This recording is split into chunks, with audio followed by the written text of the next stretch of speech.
Hi, my name is Anna, and I am a retreat host and planner, and I'm so excited to share a conversation with Pearl today. Hey everybody, it's Pearl Chiarenza with Conversational Pearl, another episode. And today's fun because it's all about a subject I love to do, and that is hosting retreats. And we just got done with our 8th annual WS Living PJ retreat. So I'm so excited to share with our guest today, Anna VanAgtmael. She is a founder of Wondering Roots. She hosts adventure retreats for women all over the world, and she helps entrepreneurs plan and host their own profitable retreats. So I'm excited to talk about a little bit about all of that today. So Anna, welcome to the show today. Thank you. Thank you for having me. Yeah, this is so much fun. This is so like one of the biggest part about my business is doing retreats and making them fun. Now, adventurous, I'm not sure. We'll get into that in a second about why. I'll tell you some fun stories about that for me. But I just love the transformation that I get to see for the women having their retreats. So I want to start off like I normally do with everybody, and that is going back to when you were this little girl and, we always have this dream about, I want to grow up and I want to be an astronaut, an attorney, a fireman, right? And how was that dream for you? What was it like? And how does it equate to what you're doing today? So talk to us a little bit about that. What was that big dream for you? And how does it equate to what you're doing today? I was a practical kid. I never dreamed big. I just I don't even remember having that thing like firefighter, dancer, whatever. I don't have a memory of that. And I also when I was a lab manager in a molecular diagnostics lab for 13 years. I went to school for it, and it was just a practical decision. Like there will always be healthcare positions. I was good at math and science, and when I started shifting into starting Wandering Roots and trying to figure it out, is because I realized at the age of 28 I had never thought about what I wanted and desired. And so I actually, one of the pillars of my brand is to help people pursue a life they love. And sometimes it's really hard to think about what you want if you've never considered it before. So probably not the answer that you're expecting. No, and that's but there's so much there I want to unpack for a second. Like that is so true. Sometimes when we are younger, we don't think about dreaming big. And one of the things I like is that you learn that at 28. Like I'm Yeah. 60 years old, and first of all, I want to say I'm 60, but I don't feel or look 60 in my opinion. And also, You do not. thank you. And then also, I didn't figure it out till like 2015, which is not even 10 years ago. So my late 40s, I figured out who the heck Pearl was and what the heck does Pearl want, right? So to learn that young, and that's my passion, is to teach, women, their late 20s, early 30s, like to really start dreaming. What is it you want? And if it's kids, that's great, but you're more than your kids, like you're more than your job, you're more than your business, right? And so more than your roles, responsibilities, right? Right, your titles and all that. And so to hear you say that, it's so powerful, because those that are listening, you need to understand it's too late to not start now, right? Like if you don't do it tomorrow, then that's crazy. Like you need to do it today. Like whatever it is. You only have right now. Right.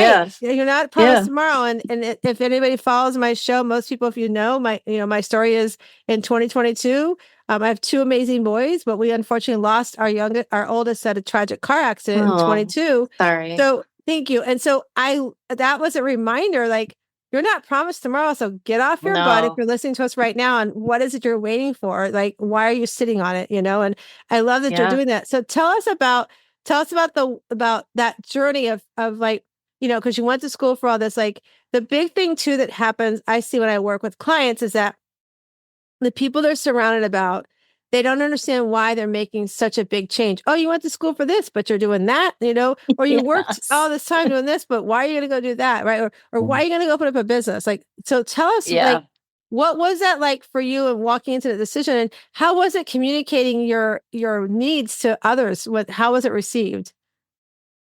So I actually had, I was in two pretty bad car accidents as a kid, and I had to have neck surgery, when I was 28, and I had just started my last position, in that field that I left. And I had to spend 4 months in a neck brace, and that was the first time that I lost, like what you said. I never thought about my mortality. I was in my 20s still. And, I was like, whoa, this is it. This is it. You get one life, and there's got to be more than this. Like, I had achieved more success than I ever thought I would in that field, but I was bored, and I had a lot of shame around just being ungrateful about all of the freedom and flexibility and, money and everything that I had achieved. So anyways, it was not well received by my friends and family. They thought I was nuts, and I felt nuts. I mean, I was definitely going through a mid quarter life crisis, just an undoing of all the things that I knew that I told myself and believed to be true, and then being woken up on a completely different level.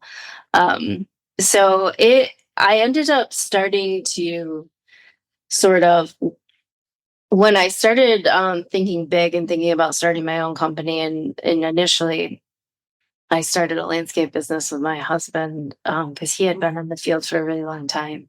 And we sort of had a community that helped us learn all of the skills that you never think about running your business, like bookkeeping, websites, social media, things like that. And I did most of that so that he could stay doing the thing that he's been doing and so passionate about. Those were the people I actually talked more about it with, that it was received with, understanding and empathy and encouragement and sharing, their hardships, but also their inspiring stories, instead of all of the, when you make a huge change and everybody in like your inner circle doesn't, you're shining a light on something, so they see themselves in whatever you're doing, and that's really hard for a lot of people to not have you living in that container. And so it was met with a lot of like well wishes that came off as like doom and gloom, and why would you do that, and what if you end up in financial ruin? And I'm like, these are the things that already keep me up at night. I don't have to hear it from you. So that's sort of, I just leaned into this sort of newer community that I was building. I love what you just said. We were talking about this in an earlier episode that I recorded today with Heather. We were talking about that when we make changes in our lives, when we put boundaries around things, or we do something different that really is overflowing our cup of tea, people don't understand it, because you're right. They see themselves in what you're doing. They say, oh, yeah, she's going to go do, start this company. And man, I wish I could have just had the guts, the being scared, but the strength to just do something. And so they see, you're so right. They see that in themselves. And that's why too, like we talk about, when I coach my clients, I talk a lot about setting up boundaries and how people want to chisel at your boundaries, because when you set up the boundaries, in some ways, they know especially it's around people in your life, they know it's about people in your life. So they want to try to chisel that away and be like, I'm going to come, I'm getting back in, I'm coming, like that, that little nudge there. And they find anything and anybody they can like sabotage that's close to you to be like, let me get around you, I'm going to go around that person this way, and all that. So I love that you remind us of that, because people they don't understand. I remember when I first started, I started my coaching journey coming out of doing mortgages. I was a mortgage loan officer for the many, many years. And so I started at this journey. I lost over 60 pounds at this clinic, and she's like, hey, if you guys want to be coaches, you can get certified. I'm like, yeah. And if you ever want to start your own business, we're basically like hairdressers. You can take your clients with you and start your own business. I'm like, okay, cool. So I decided that's what I wanted to do, but I was going to do it to friends, and we couldn't all agree on things together. And so I was like, I looked at my husband, I go, this doesn't feel right. I still want to do it. I'm going to go on my own. Right. And so that's what I did. And when I did that, the person who I was at that clinic and trained with, she really wanted to sabotage me and make me look bad to my friends. And so I actually lost those friends because some of them believed the stuff that she was saying. I'm like going, she told one of the girls that I said that she should fire somebody because they started putting their weight back on. I'm like going, and you guys believe that? Like, you believe me as your friend would say that to her? No, really, what happened was she had told me that, and I said, this isn't my business, and she's my friend. My friendship is separate from my work, right? And so people do, they look at that, and and I've gone, I was coaching, a different approach that she did. Like, if you didn't it was a very strict plan. You couldn't have any fat, fruits, or carbohydrates, right? So it was just strictly protein. And so if you came in and you told me you had a cupcake or something, I'm like, okay, let's talk about what was happening. Like, why did you eat the cupcake? What was going on? So I started having clients say, hey, can you talk to my friend, because she doesn't need to lose weight, but you're so great at like helping me understand my emotions, and she's going through stuff. And so I was having many cups of tea, because I don't drink coffee, and for free, and giving all this great advice. I was like, okay, God. So that's when I went on my journey to start coaching and doing these things, and wanted to do that. So tell us about Wander. Like, what's Wander, and tell us about that, and then we'll talk about retreats too in a minute. Sure. So I once I had neck surgery, I was trying to not to be a slave to a pain clinic or Western medicine. And honestly, having neurosurgery for that many hours, you think you're just going to come out the other side fine, and you're not. And the recovery is so humbling. And so I was like, okay, I got to learn how to live with this hardware, this new neck. And I found a massage therapist. I don't honestly remember how I found her, but a gift from the universe for sure. I was really at a low point, and she's like, you should try yoga, just for maintenance and to keep, your spine aligned and, whatever. And so I did. And as anybody that's practiced for a long time starts to find that the mental benefits outweigh the physical benefits. And so I really just wanted to explore it more. And so I took yoga teacher training, and I've been traveling a lot. And I thought I could combined yoga and travel and teacher retreat. But when I was at yoga teacher training, I had this moment of, I'm here with 11 strangers that are here loving and supporting each other for who they are and not who they're trying to be, which we can go back to talking about living in a container. And I've lost some friends, like you had mentioned, and some support. And I was like, not everybody's going to take your teacher training. It's very rigorous, and there's a huge time commitment, but maybe I can capture this vibe, this environment in a retreat setting. So I literally was at lunch one day and said, I just wanted to try it and see if I could do it. And I learned the most in my first two, because I had no idea what I was doing. And yeah, I initially wanted people to wake up a little, and then I just kind of kept toying with this same thing of trying to live a life that you love. And we do journal prompts and things like that to try to just get people to start thinking about it, and things they can start doing immediately. So that's really cool. I love that you said, I want to go after this. This is something that is, filling my heart, and I want to go do that, and then to go and put that into place. And so, and now how many years have you been doing it now? Since 2018, so 6. Yeah, that's awesome. 22 retreats. 22 retreats. Oh my God, that's amazing. A lot, especially because we didn't host much in 2020. We had to cancel most of them. So it's a lot. So now, where are you located again? Tell us again where you're located at. I'm in Michigan. And so you travel all over with doing the retreats? Yes. We went to Costa Rica every year in the winter to get out of here in February for 4 years straight. Next year we're going to Belize, Iceland, and the Dolomites. Ooh. And we've been to Ireland, Scotland, Sicily, Arizona.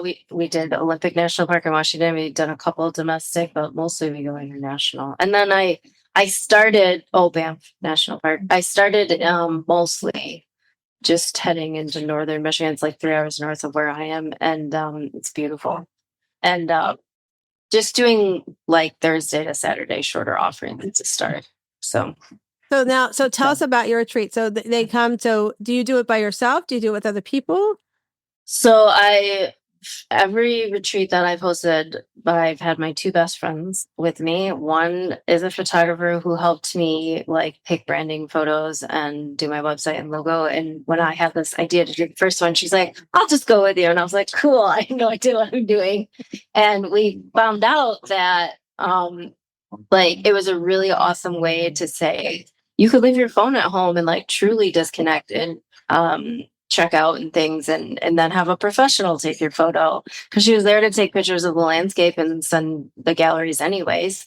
So and then in the last 2 or 3 years we bought some of these flying dresses, because we stay in beautiful places. So it's just for an afternoon, everybody goes out and tells everybody their boat looks cute and gets to be a model for a while. And these shoots are like almost like parachutes. These trains are so big, and if you get some wind, you gotta have a couple of people hold it down for you. So it's a very amazing like bonding experience, and then people get these really incredible photos later. And then the first one I hosted at a resort up north, and I went and scouted it in the winter, and it was like dead, it was beautiful, whatever. But when we hosted in the summer, there were all these drunk bachelor parties, and I was like, oh no, this is awful. This is not at all what I wanted. And I thought the food was terrible.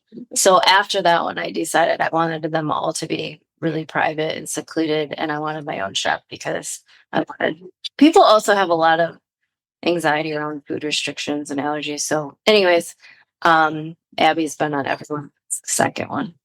Oh my gosh. So you're resonating with me so much. So I just had my 8th retreat in September. Awesome. So we do it every September. So the way I started out my journey was that I was doing the weight loss clinic, it was doing really, really well. And one of the Stacy Shefflin, I always give her a shout out. She was on she was with a product called YBF, Your Best Friend Beauty Product. And she was on QVC here locally in Tampa. Cool. So one of her models was one of my clients. So she came to me to help her with her weight loss journey. And they were getting ready to do this big event in Dallas. It was called Women's Leadership Live. So it's all like women, like professional women, probably, CEO level up when we're going to be there. And she's like, you should come and be one of our ambassadors. I'm like, okay, I'll come. And so I went, and and then they asked me, I was going to have my own room. And then they said, can you share a room with someone? I'm like, I'm not going to say no, because you're paying for, I wasn't paying for nothing. Sure. And they said, but you have a king bed. Can you share a bed? I'm like, I love sharing beds with people. Like, people fight when I go to conventions. They fight to sleep with me because I don't move. I turn over, lay down, and I never ever move. And they're like, "You're the best bedmate." And I do that on airplanes too. Like if I'm on an airplane, you're really so lucky. I love it. So I was on an airplane earlier this year to go speak in Chicago. And the girl sat next to me, and in the middle seat, and the lady at the end was just chatty Betty. And she looks at me. I'm like, girlfriend, you picked the best person to sit next to on this side of you, because before we're in the air, I will be asleep. And I pulled out my blanket, my pillow. And when we landed, she looks at me, she goes, can I get your card so I know wherever you're traveling, we'll travel together? Yes. That's how I am, right? So I went to this convention with them, and I was in charge of a table of like 10 people at the table. And I was sitting in this room with them. And then I went to the Utah one too. So in both of these rooms that I was in, these big rooms of like 500 people in this room, she did it with Linda McMahon from the WWE, who was also Trump's small business partner. And then a lady named Debbie Saviano, who was a teacher, retired teacher, helps you with social media. So they put this all together, and they had Kevin Harrington from Shark Tank was there. They were doing stuff with women to bring like what they want to sell. And I was sitting at the table, and I was like, okay, here's little me, little Miss Entrepreneur. I don't have a college degree, but I've done the School of Hard Knocks. And I'm looking at them, and I'm going, this is really, really cool for these professional women. But what about that mom that's, the CEO? I call CEO moms. I don't like stay-at-home moms. That she's running her household. What about that mom that's working and running a household? Or what about that professional lady who is not at this level, but just needs help with the burnout, right? What can I do? So Stacy and I came back, and I was talking about it. She's like, so I did a brunch, and Stacy came and spoke at my first one. And at the end of that brunch, she's like, you should do retreats. I'm like going, what? Like I should do retreats? She goes, yeah, you should do pajama retreats, because let people come in their PJs. I'm like, okay. Yeah. So it came up that, that first year, so it was before COVID. So like I said, it was like, 8 years ago. And I said, okay, you have to, it was a come and go retreat. So at that point, it wasn't PJs. It was just no makeup. And we're like, you can't wear makeup, because we all put makeup on, to cover whatever. And so I did the first one was a come and go. And then I didn't like that. Like you said, I want it more personal. I want it to be, more connection. Mm-hmm. And so the second one, we held it at a house here in Florida too.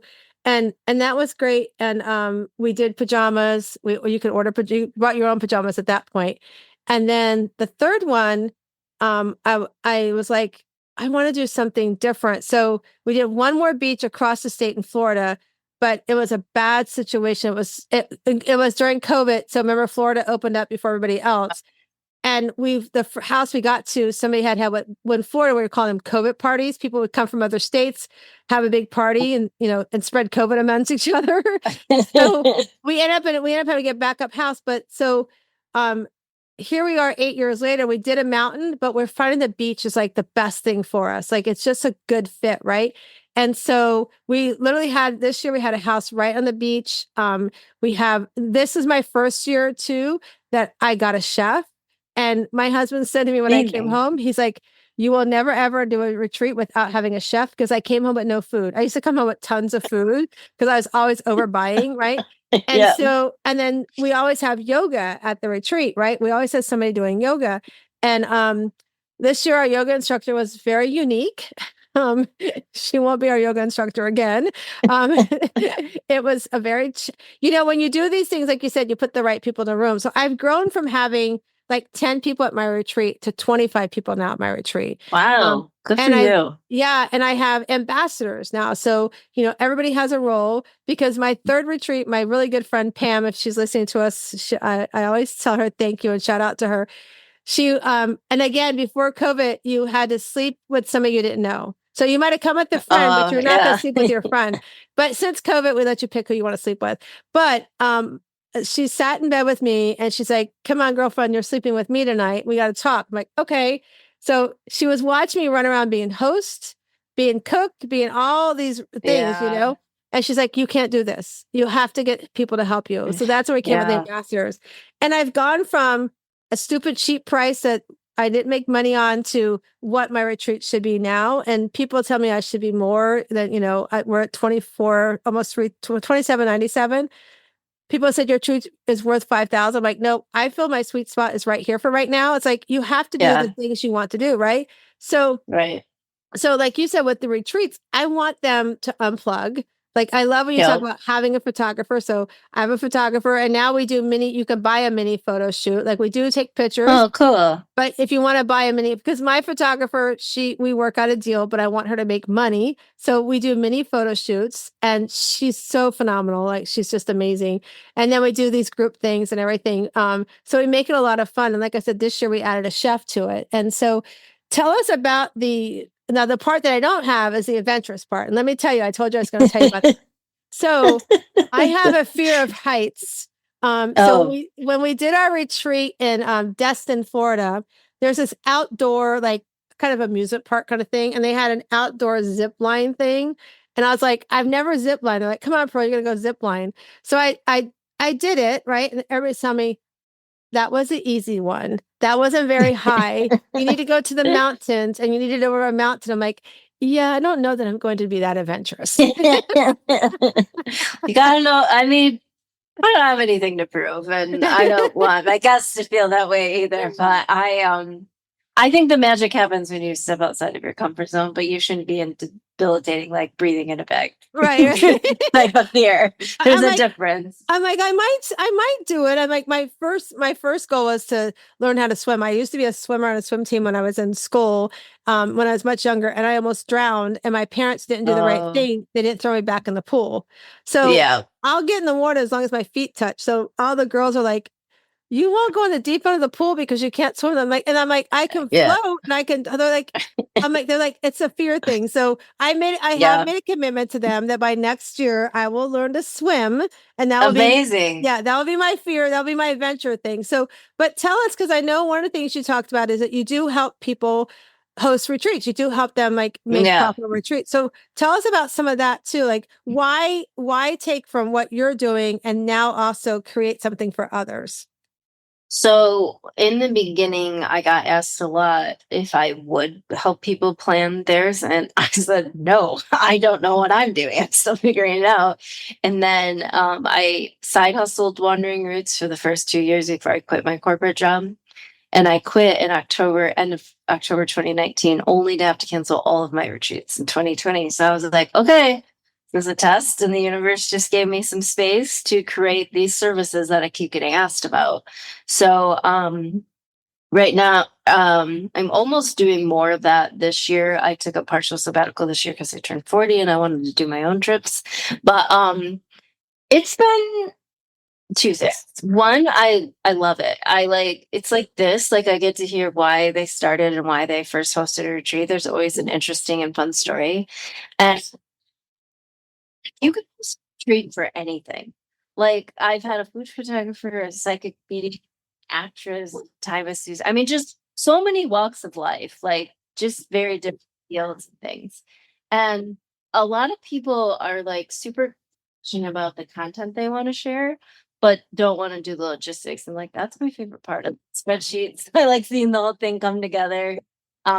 So anyways, I also like was approached by a lot of women that were getting pretty good numbers but not making any profit. And I have never worked with a client, and myself too, that's not the driving factor. It's never their why, but it is the only way to get to do this for multiple years or multiple retreats. It's the only sustainable way to keep doing it.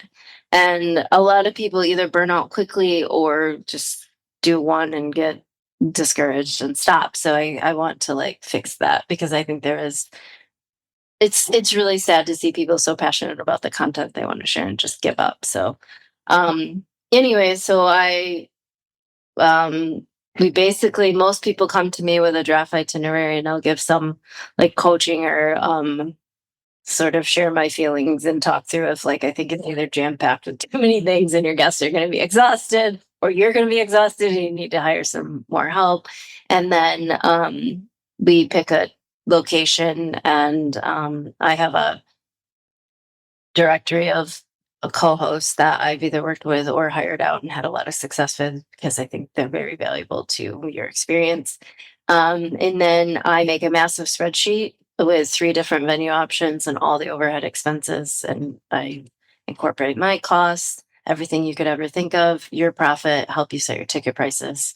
And then you pick one of the 3 and then I make your reservations. And pretty like just done for you, hands off. And I think that's one of the biggest things, like having that piece. Like I feel like where I'm at is like, I know now where I want to be at. Like we did the mountains and we had an adventure on the mountains because we were really high up in Tennessee and we thought we are going to use an RV to drive us all up. And the guy that I had, he's like, can you give me the address?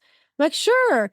And when I called the place where I'm renting it from, she goes, you can't bring an RV up here. I'm like, oh, okay. The road. The road was too small. So we got a van and then we missed our turn. It's pitch dark at night. And oh no. And this is during COVID because things were open, but you couldn't go inside places in Tennessee. So we made our way up there. I was like, okay, I'm never doing the mountains again. The beach is calling my name and Florida. Yeah. And so we've been doing Gulf Shores of Alabama. I mean, now I found a beautiful. I'll have to show the house we have because it was an amazing house. It's called Banana Cabana. And it's such a fun house. And it's like it held 20. There was 18 of us this time, and we still could have held our 25 with no problem. And it was literally on the beach. Everything was just so set up spaciously, right? Where we're all our meetings and things and breakout sessions and stuff like that. And so we told them like, okay, we won't be back next year because we're going to come back to Tampa because I feel like I haven't done Tampa in a while and I want them to know we're still doing the retreats. And then, I have some ideas of things we're going to do leading up to this retreat to bring some more stuff to help with the retreats fulfillment. And so I said, but we'll be back for our 10-year. We'll be back at your house for our 10-year. And one of the best Airbnb, VRBO, Airbnb, what do you call it, owners that I've ever met in my life. Really, really accommodating. We got there I think Florence was coming, the hurricane, and he was calling and checking us and he was just really attentive. But I say all that because we're like, we finally found our spot. So now, like what you were saying, now it's making sure we stay profitable, right? Like what are all those expenses and I'm married to an accountant and auditor, so he audits everything. So he's like, "What are you doing?" That's nice to have. Yeah. So so all of those things. So I say that because I know some people are listening on here that are retreat planners and facilitators. what is the part that when it comes to, I know when I struggled was filling the retreat. Like I know right now I have so half of us filled, right? So we've got 12 spots left. I want to get them filled. My goal is to fill them by the end of January, right? Mm-hmm. So what are some of the things you do around that, around people helping people fill the retreat? How do you help them do that?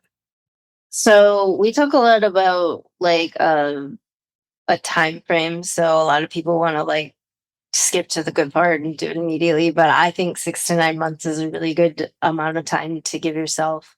Um, you're more in that 3 to 6 month window if it's a long weekend and you have a very like nurtured audience, and then you're more in that 6 to 9 month if you're this is a bigger, newer offer, and also a bigger offering. So maybe a week or international or something like that. But I always say it's like every sale is a big sale. It's a big deal. But it's a little bit of a bigger sell when you're doing retreats because you're convincing people you're not a serial killer because you spend the night with them, like you were talking about. And so, and also like there's a lot of overwhelm included. Instead of just like ordering a new desk chair or something, like you have to not only like trust that you want to spend the night with this person, but you have to find time off and find childcare and pet care and leave all your roles and responsibilities. And there's some anxiety around travel.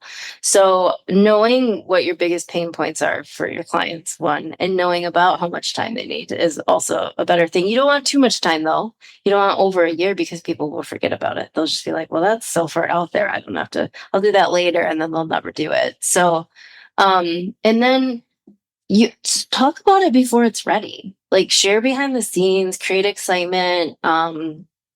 You could always do a pre-sale. One of my clients did that this last year. She hosted like in the early 2000s, and then she decided she wanted to take a break from it, and then she started doing health coaching and wrote a cookbook and everything, and has this like really large group virtually, and people had been asking to like for a retreat and to meet in person, and she was always a little bit caught up with sales, and so she wanted to do a pre-sale, and she just built a lot of excitement around it and said if for the retreat to go forward, it's all exclusive to you, but also in 10 days we have to have, I think it was 10 or 15 people for it to move forward. And like one, this solves the selling aspect. Two, putting out too much capital, like it just feels a little bit better to have the money coming in at the same time as it's going out, or even before it's going out. And anyway, she's sold 25 spots in 10 days. And you have to say it in a like really well, like a very markety way. Don't say, oh God, I'm afraid that no one might come, so I'm going to do this pre-sale. But I think that is a really good way to get started. And also just creating a lot of excitement before you even launch it. Like putting together a proper launch will go a long way. Setting maybe discounts for early registration will also create some excitement and get some people in there quicker. Nurturing current clients, maybe giving them a discount to come on the next one and having it ready to go the next time. That also like they feel great when they're leaving your retreat. So if you have the next one ready, they're more likely to give you their money. So Yeah, that's and that's so true. Like my retreat, this one, that's where a lot of the people are coming. They're coming for next year's retreat. Like I think I've yeah, got on average, everybody who came this year has been to at least one other retreat. So that's I've been amazing. very blessed there. So yeah, it's very blessing that to do that. And people are like, you should do another one. I'm like, no, no, no, no. I don't. One, it's a lot of work, and two, I don't know that I want to do. And then you talk about capital. There's a lot of stuff you got to put out ahead of time. To Yeah, reserve the house and things like that. totally. Yeah. So when you do the retreats, like what are some of the things, the components at a retreat that the consumer that you have found that the consumer looks for when they're attending retreats? So this is a big thing that I talk a lot with my planning clients. Like there are thousands of treats out there. The main reason someone's coming to yours is because of you, which feels so like, ugh, in the beginning, like, especially when you're new to it. And it's like, but a lot of people get caught into the like throwing too much things, like everything but the kitchen sink into their itinerary because they want to provide value and they want people to come. And it's like, people are are passionate or connected with you in some type of way that they want to come and spend physical time with you. So you don't have to spend all of your energy over there. Like they're coming for you. Make time to spend time with them. I don't host. First of all, 25 is not too big. I'm not saying that, but I now host between 10 and 12 because I don't have that many people on my team. I only have two other people, and I want to be able to spend one-on-one time with every single guest, and that gets to be a little overwhelming when I'm leading the thing and in charge of most of the itinerary and their safety, and then also assisting my co-hosts.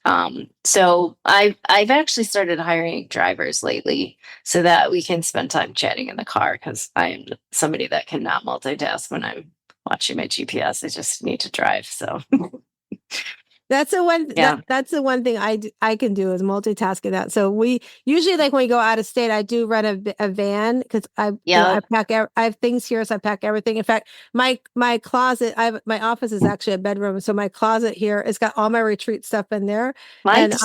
yeah, so I put everything in the back of the van, and usually there's like 6 or 7 of us that will ride. The van sits 15, so we do half of us in the van, and we do conversations going up, and I try to Fun. yeah, and I actually sell sponsorships for a write up. Like, give me an audio. Oh, Yeah, I'm like, give me an audio about your business, and I'll play the advertisement 3 or 4 times during the drive. It's got to be like a that's 3 minute amazing. advertisement. Yeah, so I get credit. So that's the part I would tell you that would lead. The next thing is like, so when you talk about support, so I have, I'm blessed with probably about 6 ambassadors. Um, I Cool. I also learned one of the lessons that I learned, and so people that are listening there think about retreats, the one lesson I learned too is things are always going to come up, right? So like Yes. I've had 3 retreats out of my 8 where somebody's had to go to a doctor, a hospital. Oh Yeah. no. So having Knock on wood, that's never happened to me. It's so here. I will tell you the lesson I learned at last year's retreat at number 7, we had a girl, she unfortunately she passed out. She had to go on an ambulance. So Okay. from there we learned an ambassador needs one of the ambassadors has to be the person that's in charge of the emergency contacts and things like that. So Yes. that's my girl Trish. She's sort of like my I don't know, chief of staff, I think we call her. And so she's if you have a challenge during the retreat, instead of coming to me, because like you, I'm trying to be with people and be present, she's Yeah. the person you go to Trish, right? So Yep. then Trish is also the one that if somebody had to go to the hospital, she has everybody's information. So she goes with them to make sure they're all that's done, right? So we Mhm. these are things I've learned. And then like this year was our first year with the chef, and you talk about food stuff. We had 3 people who had food challenges, who we set up rules with around the kitchen, who kept stretching the rules that we set in place. And Aw. our chef was getting really frustrated. And finally, our chef said, Pearl, you're and your team were doing what we asked you to do, but we stopped bothering you because these people just didn't want to listen. Um, Aw. so, so you learn who to have a retreat and who not to have a retreat, and things like that.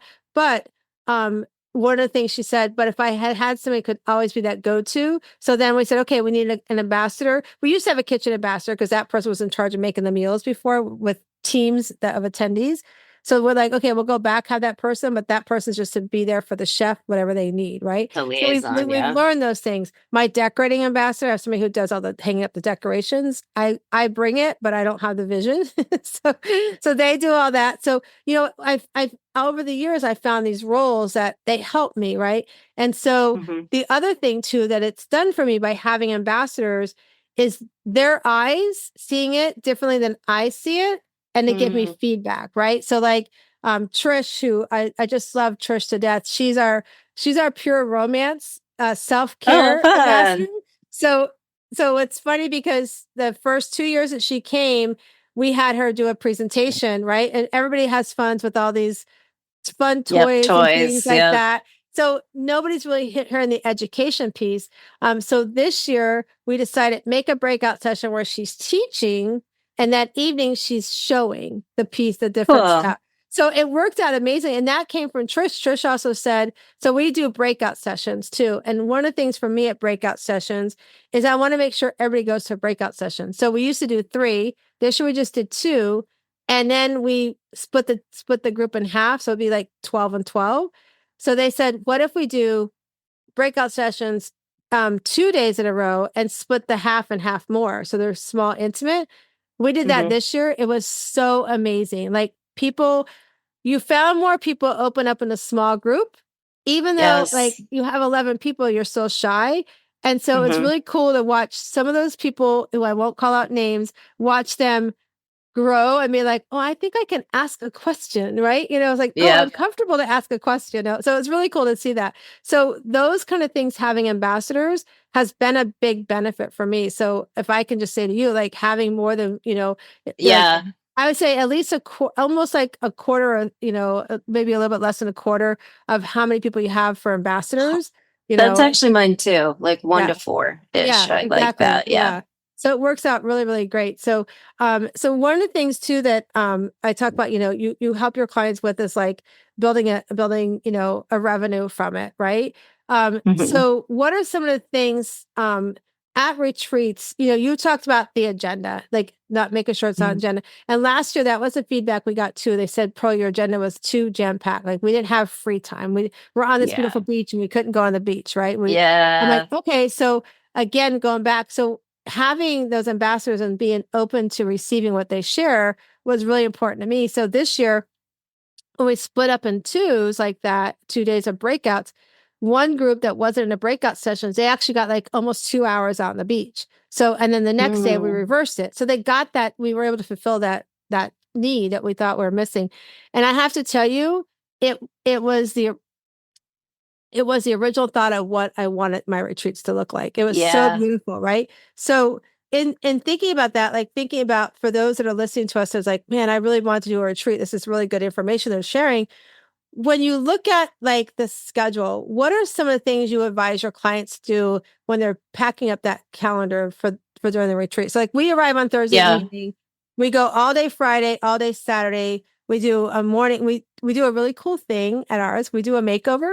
So somebody at the retreat gets a complete makeover. If you ever saw the Today Show where they used to take care of the audience, that's what we do. Cool. Like, we pick your name the night before. You have to be 100% all in. We might cut your hair, might color your hair. You have to be all in. And so if you're not, it's okay to say no. Somebody else will get picked, right? So we do that as well. So we end around Sunday around 1:00, but we don't check out till Monday. So we have time at the beach too. So what would you say when retreat facilitators are looking at what they want to provide? What are some of the things to do and the things not to do? So I always, it's a little different for a 3 night, but I always recommend at least 3 to 4 hours of downtime, free time a day. You don't want your guests to be exhausted. You don't want to be exhausted. It's not a sprint.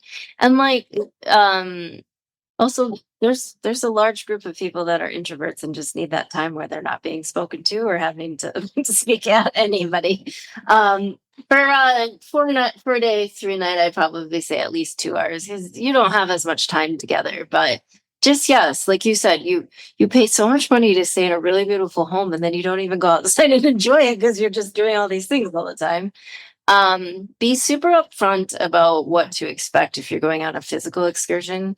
People never like to be surprised. And you talked about safety, but I'm really big on like emergency contacts, first aid kits, knowing what the 911 is in a different country and knowing the closest hospital, like all of those things.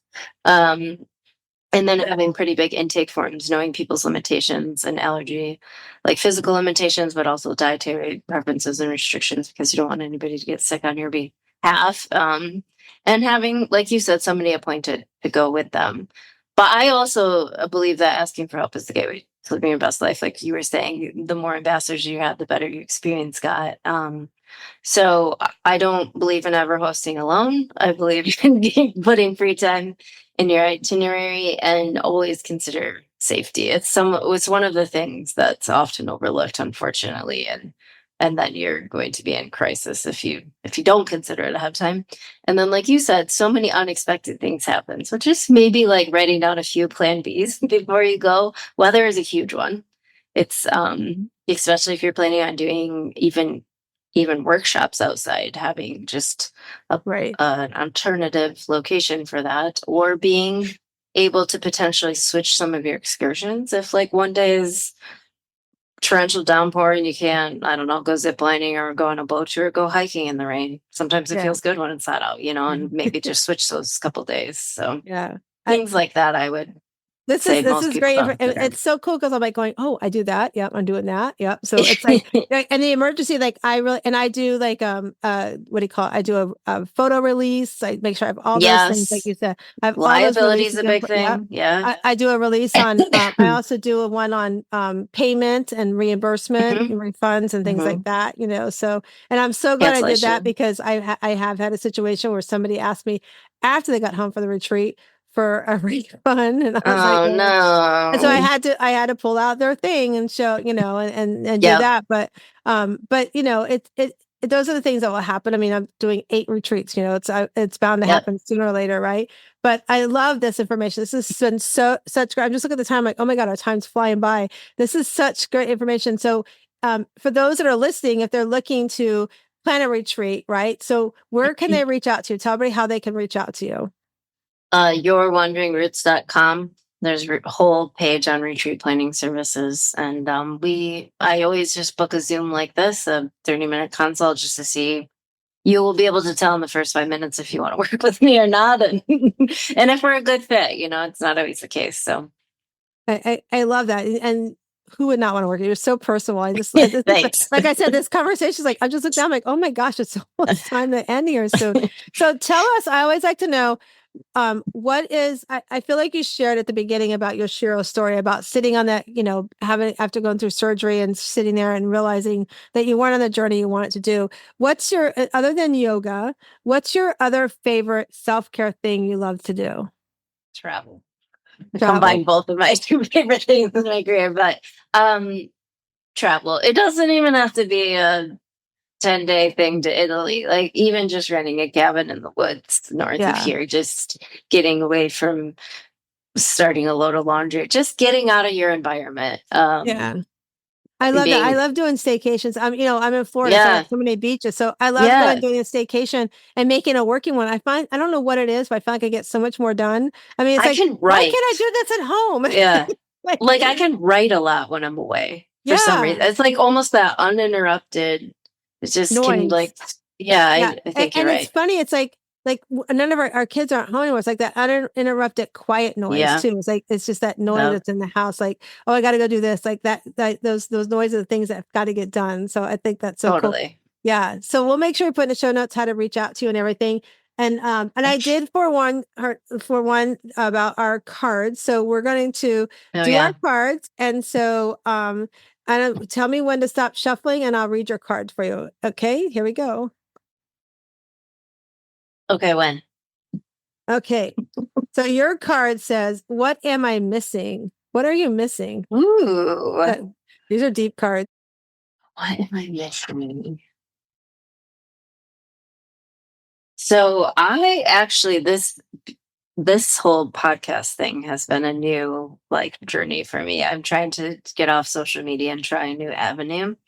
And I actually felt just very like it's like a to-do thing. But like just like you said, time has been flying and like it's been a way for me to network without having to leave my house. Like I keep in touch with the host. Sometimes we work together. And I very much overlooked that in the first like 3 interviews of just like I think sometimes when you're an entrepreneur, you wear so many hats and you're like, you love I love the planning and I love sitting with like one retreat, whether it's mine or not, and just like putting it all together. But like, I don't want to get bogged down with like marketing and bookkeeping and like whatever. And it's like sometimes I miss that there are joy in other aspects that aren't the true one that lights me up, the one that I'm like doing it for, you know? I love that. That's great. I love that. That's, putting all that together. Like you said, podcasting, I love doing this too because it allows me to make connections. Like right now we took a sabbatical while I was doing my retreat, and then my son got married in October, and then we had hurricane. So it's been a little Oh crazy God. around here. So Yeah. we've been just doing throwback to recordings, like repurposing recordings and be like, hey, we're putting you on, you know, and we have no rivalries. We just pick, you know, I just like, let's do this one, you know, and I'm like, oh, I tell my editor, I'll leave it up to you. Pick who you want to pick, you know? So but it's a whole lot of fun for sure. So, well, I loved having you on the show. We'll put in the show notes so everybody can get a hold of you. And if you're watching or listening to us and you're on YouTube, make sure you like and subscribe below. If you want to learn more about my retreats I do, you can go to wslivingretreats.com. We have this year's price for next year's retreat right now going on. So before the price goes up, like the pre-sale we talked about, we're having our pre-sale right now. We have 10 spots left. And if you book right now, you actually, the day before our retreat kicks off, we're starting something new this year, Anna. We're going to do a summit. So it's from 10 to 3 p.m. the day prior. We're doing a summit because we want to test it in the market. And then going forward in 26, we'll do the summit every year in April. So help us introduce that year's retreat. So we're trying something different for marketing. So, so again, if you want to learn more about the retreat, wslivingretreats.com, pajamas, no makeup, you can't ask for so much more fun. So, yeah. So, and I want to just remind everybody that you do come into this world. You're this rough oyster of a shell on the outside. You got a lot of work to work on. You got to get some adventure going on in your life, as we've been talking about. But when you do, you will find your inner pearl of greatness. And I hope everybody goes out today and finds their inner pearl of greatness. Have an amazing day.